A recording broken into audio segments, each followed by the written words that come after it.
ये जो भगवान नाम है ये क्या है? मुक्ति रूपी जो स्त्री है,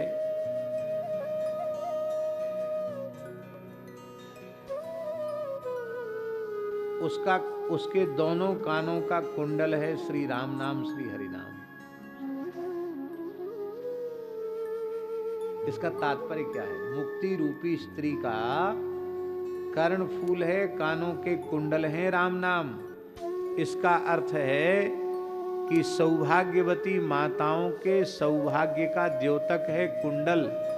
इसका तात्पर्य है कि नाम संबंध यदि नहीं है तो मुक्ति भी विधवा के समान है, वो जीव का कल्याण नहीं कर सकती।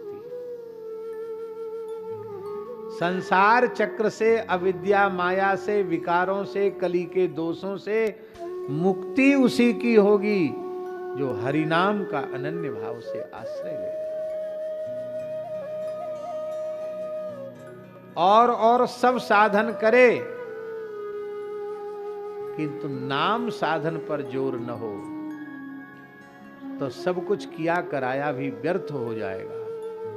और कुछ बने न बने, केवल नाम के प्रति अपना संपूर्ण समर्पण हो तो बिना ज्ञान कर्म, बिना ज्ञान योग, बिना कर्म योग, बिना भक्ति योग के केवल और केवल नाम योग से वह जीव अविद्या माया से मुक्त हो जाएगा, संस्कृति के चक्र से छूट जाएगा। ये तात्पर्य है भगवान शिव के कहने का कि मुक्ति रूपी स्त्री के सौभाग्य का द्योतक है राम नाम, उनके कुंडल हैं श्री राम नाम। और कैसा है? मतलब यह है कि विधवा के समान वह अदर्शनीय, अशोभनीय है मुक्ति जिसमें श्री राम नाम न हो। तात्पर्य है कि इसलिए साधक को प्रत्येक अवस्था में नाम का रटन करना चाहिए। अब राम नाम, कृष्ण नाम, हरि नाम में कितने वर्ण हैं? 2। हरि, कृष्ण, राम, 2 वर्ण हैं। ये 2 वर्ण क्या हैं?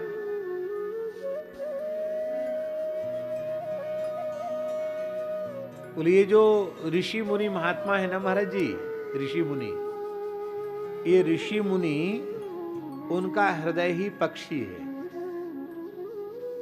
ऋषि मुनियों का, वैष्णवों का, प्रेमियों का, रसिकों का, संतों का हृदय माने अंतःकरण यही पक्षी है। और पक्षी के पंख न हो तो, पक्षी के पंख न हो तो क्या पक्षी उड़ सकता है? बिना पंख के पक्षी नहीं उड़ सकता।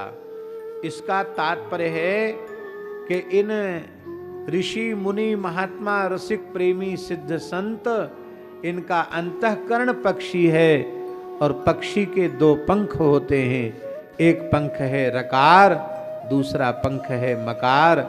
एक पंख है हकार और दूसरा पंख है ऋकार। एक पंख है ककार और दूसरा पंख है नकार। हरि नाम, राम नाम, कृष्ण नाम, ये महात्माओं के अंतःकरण रूपी पक्षी का के 2 पंख हैं। और इन पंखों की विशेषता क्या है?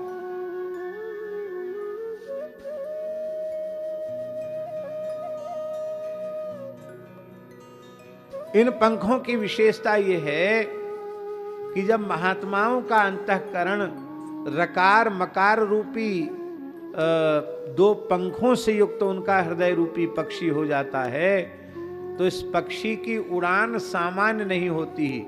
ये पक्षी सीधे गोलोक तक उड़ के जाता है, ये पक्षी सीधे साकेत तक उड़कर जाता है, ये पक्षी सीधे वैकुंठ तक उड़ करके जाता है। इसका तात्पर्य है महात्माओं का अंतःकरण रूपी पक्षी रकार मकार 2 पंखों को लगा करके श्री ठाकुर जी के चरणों तक की उड़ान भर लेता है। इसका तात्पर्य है हम अपने अंतःकरण रूपी पक्षी के 2 पंख लगाना चाहते हो तो श्री राम नाम, श्री कृष्ण नाम, श्री हरि नाम का आश्रय हम लोग ले लें।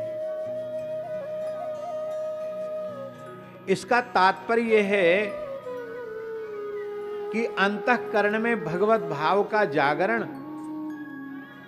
अंतःकरण में भगवत दर्शन की व्याकुलता, भगवत प्राप्ति की व्याकुलता, ये बिना राम नाम के जप के जगेगी नहीं। ये बात बिल्कुल पक्की है, सत्य है, इसमें किसी भी प्रकार का कोई संदेह नहीं है। इसलिए अन्य अन्य साधन जीवन पर्यंत करते रहो, केवल राम नाम का यदि आपने आश्रय नहीं लिया तो शरीर संसार से वैराग्य, भगवान के प्रति अनुराग और भगवत दर्शन की व्याकुलता, ये बिना हरि नाम के आश्रय के तो जग ही नहीं सकती। अब ये विचार करना चाहिए, जो लोग नाम का आश्रय लेकर के पड़े हैं उन्हें यह विचार करना चाहिए कि हमारी व्याकुलता कितनी बड़ी है भगवान के दर्शन की। इसका अर्थ ये मत लगा लेना कि अब तक का किया हुआ नाम व्यर्थ चला गया। धोखे से भी प्रसंगवश एक बार हरिनाम जो जिह्वा से उच्चरित हो गया है वह भी महाप्रलय तक भी नष्ट होने वाला नहीं है। प्रत्येक नाम का जप अक्षय है, किंतु उसकी अनुभूति तो हमको होनी चाहिए। अनुभूति कैसे होगी?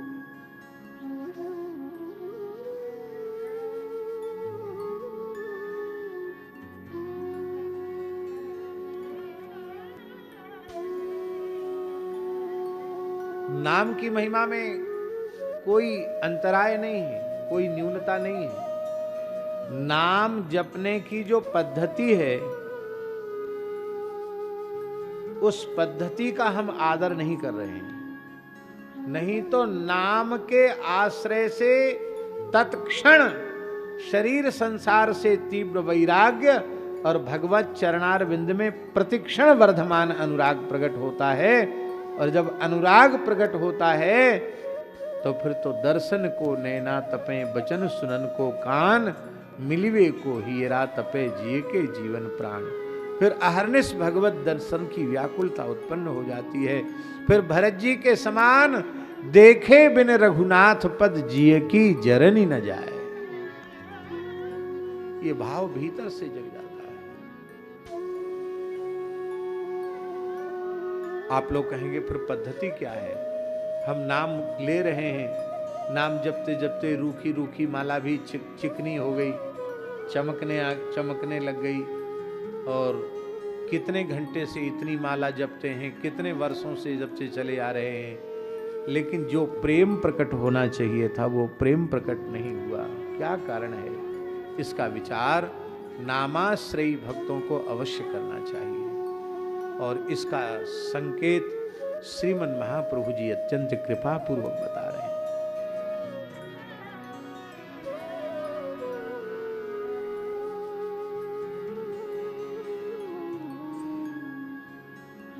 नाम से प्रेम प्रकट हुआ, ये अनुभव कैसे हो?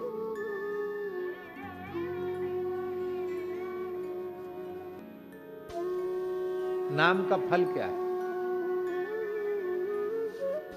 ये नाम के फल का उपदेश है महाप्रभु जी के द्वारा। नयनम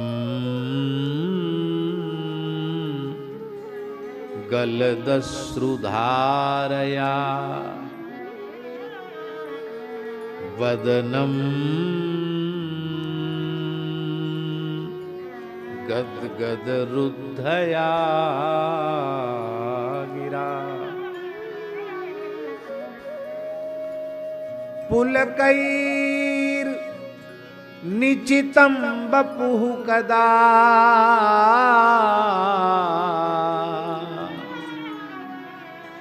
तव नाम ग्रहणे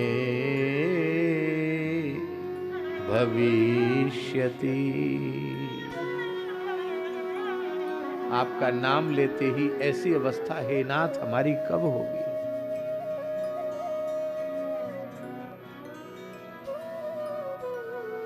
जिन पूज्य श्री काश्मीरी बाबा जी महाराज, प्रेम भिक्षु जी महाराज के पूज्य गुरुदेव का ये तिरोभाव उत्सव हम लोग यहाँ बैठकर मना रहे हैं। वो नाम संकीर्तन करते थे, राधा नाम संकीर्तन करते थे, उनके रोम कूपों से रक्त निकलने लग जाता। ऐसी प्रेम की उत्कट दशा उनके शरीर में प्रकट होती है।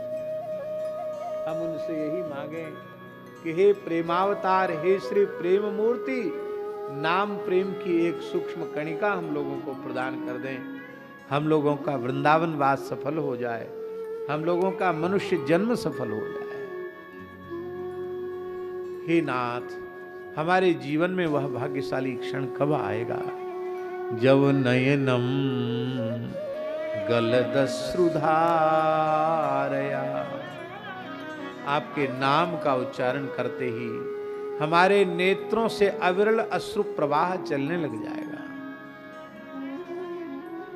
बदनम गद गद रुद्धया गिरा, हृदय प्रेम से इतना द्रवित हो जाएगा कि हृदय भर आएगा, कंठ भर आएगा, भर्राए हुए कंठ से नाम निकलेगा। प्रत्यक्ष दर्शन तो हम लोगों ने प्रेम भिक्षु जी महाराज का नहीं किया, लेकिन उनकी एक पुरानी सी एक छोटी सी वीडियो का हमने दर्शन किया। उनके कीर्तन का कैसेट में श्रवण किया। कीर्तन नहीं, लगता है कोई आर्तनाद कर रहा हो। यह बदनम गद गद रुद्धया गिरा। पहले से वो उतने क्लिप निकाल के रखो, तो अभी कीर्तन सुनाएंगे परमेश्वर जी महाराज का, निकाल के रखो उसको। बदनम गद गद रुद्धया गिरा, और क्या पुलकई निचितम बपु, आपके नाम का श्रवण करते ही, नाम का उच्चारण करते ही शरीर में रोमांच हो जाएगा। कब ऐसा अवसर आएगा कि आपके नाम स्मरण करते ही, नाम श्रवण करते ही नेत्रों से अविरल अश्रुधारा, हृदय भर आएगा, कंठ भर आएगा, और कब हमारे शरीर में रोमांच हो जाएगा। और ये बात पक्की समझिए बिहारी लाल जी, ये अवस्था आते ही सर्वत्र भगवत दर्शन होने लग जाता है। उसका एक बड़ा सूक्ष्म रहस्य है, सबके बीच में कहने योग्य नहीं है, लेकिन कह देते हैं। भगवान के सर्वगत, सर्वरूप, सर्वमय स्वरूप की अनुभूति में सबसे बड़ी बाधा क्या है? शरीर संसार का अध्यास, शरीर संसार की स्मृति, यही सर्वगत, सर्वरूप, सर्वमय भगवान के साक्षात्कार में बाधक बन रही है। इसलिए इस प्रेम की अवस्था के उदित होते ही शरीर संसार की विस्मृति हो जाएगी, और पूर्ण विस्मृति होते ही जिधर नजर पड़ेगी उधर प्रियतम ही दिखाई पड़ेगी। गोपियों को ये दशा होती तो सर्वत्र कृष्ण दिखाई पड़ते हैं, ठाकुर जी को ये दशा होती तो सर्वत्र राधा रानी दिखाई पड़ती है।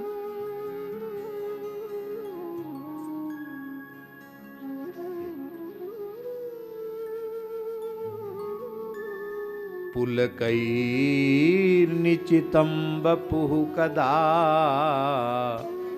तव नाम ग्रहणे भविष्यति। हमने तो सुना है कि कई बार प्रेम भिक्षु जी महाराज जब भावावेश में संकीर्तन करते थे और करते थे, अष्ट सात्विक भावों का उदय उनके श्रीअंग में होता था, तो उनके मस्तक के जो केश हैं वो सीधे खड़े हो जाते थे।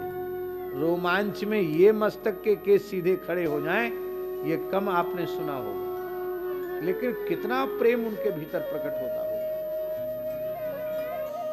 कितना ऐसा प्रवाह चलता था, अविरल प्रवाह, प्रेम प्रवाह।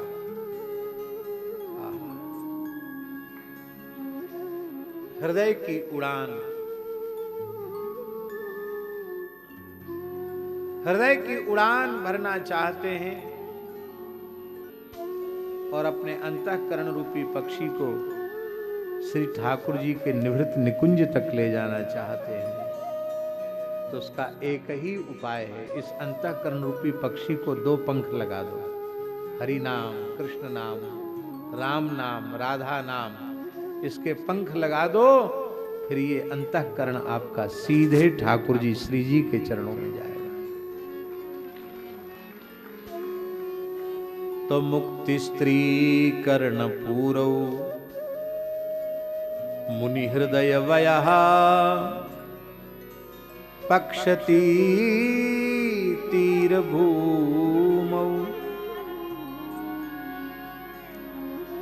संसारा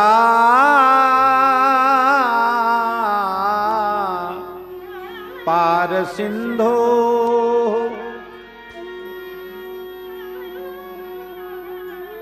कलि कलुषतम स्तोमसो मार्क बिंबो।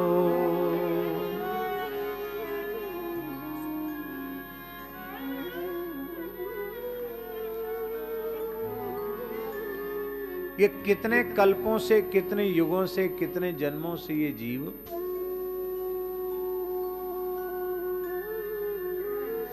अपार संसार सागर में पड़ा हुआ है, थपेड़े खा रहा है।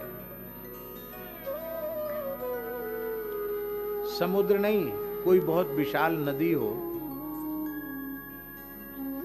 अभी इस समय यमुना जी में बहुत जल है, खूब जल है। रात्रि को भी हम यमुना जी गए थे। हाँ, 2 बजे रात को यमुना जी गए थे प्रणाम करने, यमुना जी को आचमन करने। कहाँ तक यमुना जी आई हैं, दर्शन करने गए थे। अब तो सुनते हैं कि शायद 3 लाख क्यूसेक पानी और छोड़ा जाने वाला है, या छोड़ दिया गया है। तो हो सकता है यमुना जी ज्ञान गुदरी में आ जाए। और जब यमुना जी ज्ञान गुदरी में आ जाती हैं तो महापर्व हो जाता है। यमुना जी तो परम पवित्र है, पर ज्ञान गुदरी की रज लेने जब यमुना जी आ जाती हैं, ज्ञान गुदरी में इतना इतना जल जब यमुना जी का हो जाता है हमारे मोहल्ले में, तब फिर भूमंडल के समस्त तीर्थ ज्ञान गुदरी में गोता लगाने आते हैं। पुरानी परंपरा तो रही है कि वृंदावन के ठाकुर भी आते थे ज्ञान गुदरी का में यमुना जी का पूजन करने। अपने मलुक पीठ के ठाकुर जी भी जाते हैं नौका में विराजमान होकर के। तो हम समझते हैं शायद 3 लाख क्यूसेक पानी छोड़ने पर यहां तक आ जाए पानी। तो इतनी बाढ़ की यमुना जी हो, गंगा जी हो, सरयू जी हो, आप भले ही तैरना जानते हो और आप तैरते तैरते महाराज जी थक जाएं, दम फूलने लग जाए और आपको समझ में आए कि भैया किनारा तो दिख नहीं रहा है, बीच धार में आ गए, जिस किनारे से चले थे न तो वो किनारा दिख रहा है और जिस किनारे पर पहुंचना है वो किनारा भी नहीं दिख रहा है। आप भले ही तैरना जानते हैं, लेकिन आपको जब किनारे दिखना बंद हो जाएंगे तो आप घबरा करके ही प्राण त्याग देंगे, डूब जाएंगे।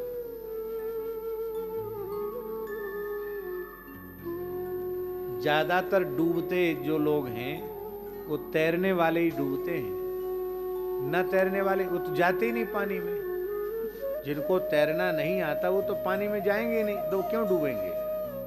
डूबते वही हैं प्रायः जिनको तैरने का ज्यादा शौक होता है, वही वो कूद गए, लंगोटा कस लिया, कूद गए नदी में, फिर घबरा गए तो फिर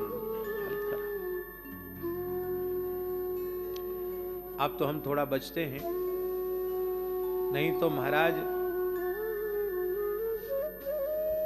भयंकर श्री गंगा जी चढ़ी हुई थी और 1 महीने की कथा हो रही थी शुकताल में।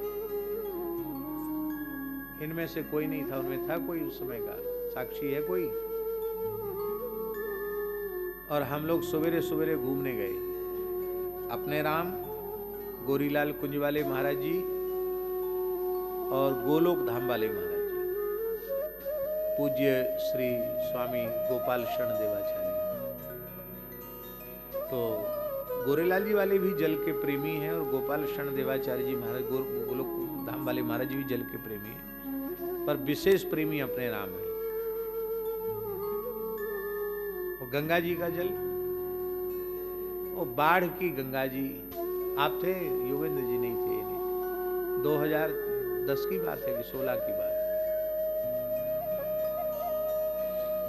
तो महाराज जी क्या हुआ कि पुल से छू रही थी गंगा जी और हम पुल से ही कूद गए, गंगा जी में कूद गए, छलांग लगा दी। अब हमारे पीछे पीछे छलांग लगा दी गोरेलाल जी वाले महाराज जी ने और गोलोक धाम वाले महाराज जी ने, और भी पीछे पीछे कुछ वीर पुरुष थे, वो भी कूद पड़े, लेकिन सबके दम फूलने लग गए, सब इधर उधर रह गए। हम 3 मूर्ति बीच में। महाराज जी बोले अब तो हिम्मत जवाब दे रही है।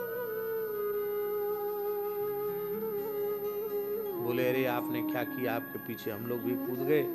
गोलोक धाम वाले महाराज बोले तो गंगा जी का तो कोई पारावारी नहीं, कोई किनारा नहीं दिख रहा है। मैंने कहा ऐसा करो, घबराओ बिल्कुल मत, गंगा जी की शरण हो जाओ, हाथ पैर हिलाना भी बंद कर दो, जहां बह रही है बहने दो, डूबेगा नहीं शरीर। जिसकी शरण हो जाओगे वही लाज रखेगा। गंगा जी की शरण हो जाओ, आप तैरना बंद कर दो तो नहीं डूबोगे। घबराहट में व्यक्ति डूबता है, तैरना बंद कर दो, निश्चेष्ट हो जाओ, डूबोगे नहीं, चाहे जितना गहरा पानी हो। तो गंगा जी के सहारे बहते बहते कम से कम 2-2.5 किलोमीटर हम लोग बहे। फिर नक्षत्र वाटिका में जाकर बड़ी कठिनाई से निकले और हल्के ब्यास जी बह गए गंगा जी।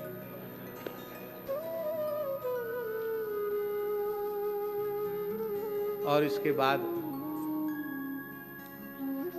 2 समय की कथा थी। हम तो एकदम शरीर थक के चूर हो गया था, लेकिन तुरंत तिलक स्वरूप किए और व्यास पीठ पर बैठकर कथा कहने लगे। और ये 2 महापुरुष तो जाके पड़ गए, फिर उठे नहीं।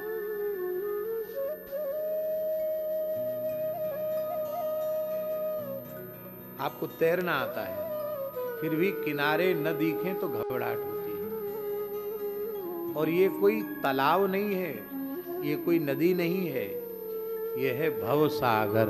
क्या है? और इसका कोई और छोर नहीं है। पर इसके 2 छोर क्या हैं? बोले एक है रकार और दूसरा है मकार। आप राम नाम लेने लग जाओ, दोनों किनारे एक साथ आपके पास में आ जाएंगे, आप सहज पार हो जाएंगे। अच्छा एक बात बताओ, समुद्र भले ही हो पर उसमें जहाज की जरूरत तब पड़ेगी जब जल हो, और सूखा समुद्र हो तो जहाज की जरूरत है? जहां समुद्र की जगह वहां रेत उड़ रही हो तो जहाज की, नौका की क्या आवश्यकता? फिर तैरने की आवश्यकता है?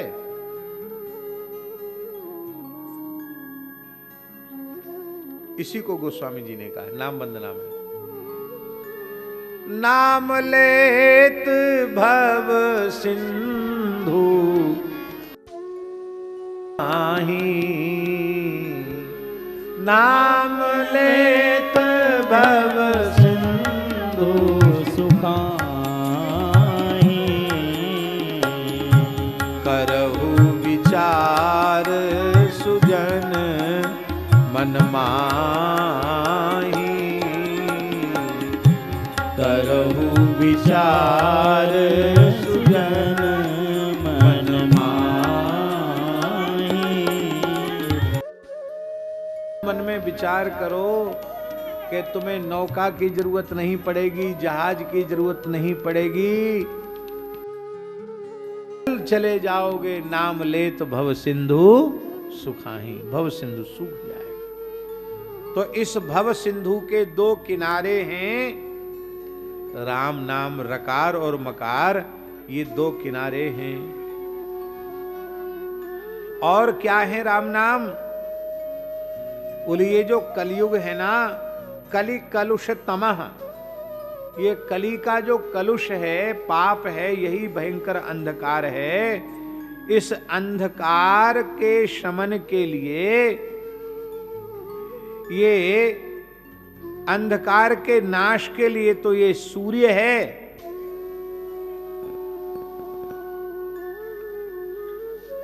और ताप की निवृत्ति के लिए चंद्र है। दोनों की आवश्यकता है।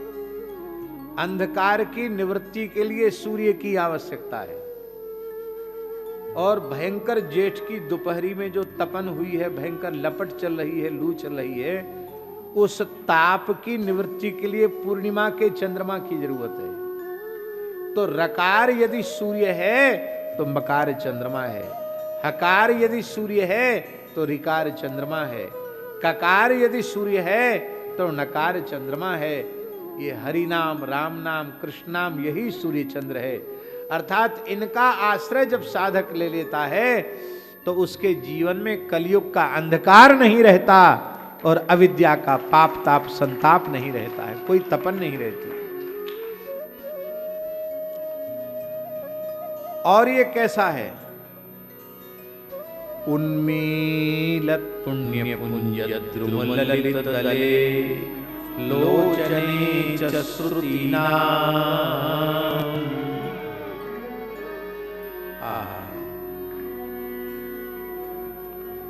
ये पुण्य रूपी जो वृक्ष है,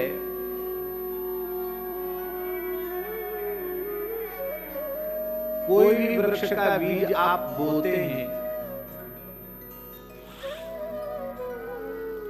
तो पहले उसमें अंकुर निकलता है, और अंकुर के बाद दो दल निकलते हैं। तो पुण्य रूपी बीज का अंकुर और उसके दल क्या है? अंकुर है नामांगाग, और ये नाम बीज की प्रतिष्ठा करते हैं कौन? श्री गुरुदेव भगवान। करण मार्ग से हरि नाम का उपदेश करके नाम की प्रतिष्ठा करते हैं। और फिर इसके दो दल क्या है? एक है रकार और दूसरा है मकार। एक है हकार, दूसरा है ऋकार। एक है ककार, दूसरा है नकार। कृष्ण, कृकार और नकार। तो कहते हैं कि ये दल निकलने लग जाते हैं, और जब लगातार साधक जपता है तो केवल दो दल ही नहीं रह जाते हैं, फिर शाखाएं प्रशाखाएं निकलने लग जाती हैं, फिर पुष्प भी आ जाते हैं। वह नाम रूपी वृक्ष, पुण्य रूपी वृक्ष पुष्पित भी हो जाता है और वो फलित भी हो जाता है, उसमें फल भी लगाते हैं। इसका मतलब है कि श्री राम नाम का उच्चारण किए बिना, श्री राम नाम का आश्रय लिए बिना, श्री राम जय जय राम किए बिना, पुण्य रूपी जो वृक्ष है उसमें उसका पल्लवित होना, उसका पुष्पित होना, उसका फलित होना भी असंभव है। और महाराज जी, लोचने च श्रुति नाम, ये वेद की जो ऋचाएं हैं उनकी दो आंखें हैं, रकार और मकार। इसका मतलब है बिहारी लाल जी के चारों वेद कंठस्थ कर लिए और सस्वर कंठस्थ कर लिए, घन पाठ, जटा पाठ सब आपको अभ्यास में आ गया, पर श्री राम नाम में यदि प्रेम नहीं हुआ तो आपकी वेद की ऋचाएं अभी नेत्रों से शून्य हैं, अंधी हैं। ये श्रुतियों के लोचन है राम नाम, हरि नाम, कृष्ण नाम, राम नाम, ये वेद की ऋचाओं की आंखें हैं। क्या कहना। इसका तात्पर्य है कि जैसे बिना आंखों के कुछ दिखाई नहीं पड़ता, ऐसे ही बिना नाम के वेदों का रहस्य भी समझ में आने वाला नहीं है। राम नाम के सहारे ही वेद में सब कुछ आपको समझ में आएगा। बिना राम नाम के वेद भी अंधे हैं। तो इसका मतलब है जब वेद अंधे हैं तो बिना नाम जपे खाली वेद पढ़ने से भी कुछ होने वाला नहीं है। इसलिए श्री राम नाम का अहर्निश जप करो। बोलो भक्तवत्सल भगवान की जय। भागवत के तृतीय स्कंद में भगवान कपिल की जन्मदात्री माता श्री देवहूति माता कह रही,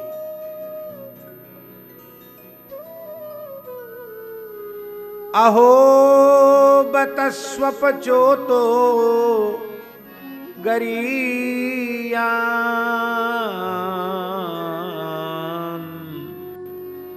यज्जिह्वाग्रे वर्तते नाम तुभ्यम् ते पुस्तपस्ते जुहुबुः सस्नुरार्या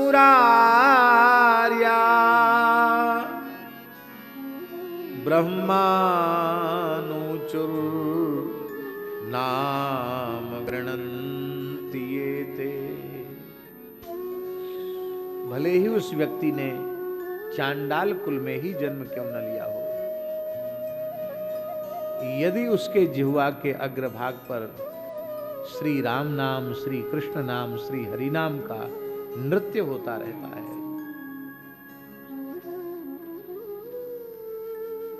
तो फिर उस भाग्यशाली जीव की कोई तपस्या बाकी नहीं। तेपुः तपः, उसकी सारी तपस्या हो गई, उसका कोई यज्ञ बकाया नहीं, समस्त यज्ञों का सविधि संपादन उसके द्वारा हो गया। किसी तीर्थ में स्नान उसका अवशिष्ट नहीं रहा, सारे धरती के तीर्थों में उसका स्नान हो गया। किसी वेद पुराण का पारायण उसका बाकी नहीं रहा। ब्रह्मान ऊचुहु, उसने संपूर्ण वेदों का पारायण कर लिया। किसने? बोले नाम गृह्णन्ति ये थे, जिन्होंने आपके पवित्र नामों का कीर्तन किया। और हमेशा नहीं, कभी कभार कर ले वो भी पवित्र हो जाता है। यन्नामधेय श्रवणानुकीर्तनात् यत्प्रहुवणाद् यत्स्मरणादपि क्वचित् स्वादोऽपि सद्यः सवनाय कल्पते कुतः पुनस्ते भगवन्नुदर्शनात्। देवहूति माता कह रही, प्रभु आपके नाम का कोई श्रवण कर ले, कीर्तन कर ले, क्वचित, क्वचित माने रोज रोज नहीं, कभी कभार कर ले, तो तेपुः तपः, उसने सारी तपस्या कर ली। तपक यन्नामधेय श्रवणानुकीर्तनाद् यत्प्रहुवणाद् यत्स्मरणादपि क्वचित् स्वादोऽपि सद्यः। ऐसा व्यक्ति जो कभी कभार आपके नाम का कीर्तन करने वाला, श्वम अतिथि स्वादः, कुत्ते के मांस को पकाकर खाने वाली जाति में पैदा होने वाला चांडाल भी यदि कभी कभार नाम कीर्तन कर लेता है तो नाम की महिमा से वो सोमयाजी ब्राह्मण के समान आदर का पात्र हो जाता है। फिर किसी नामाश्रयी के सामने आप प्रत्यक्ष प्रकट हो जाएं तब तो कहना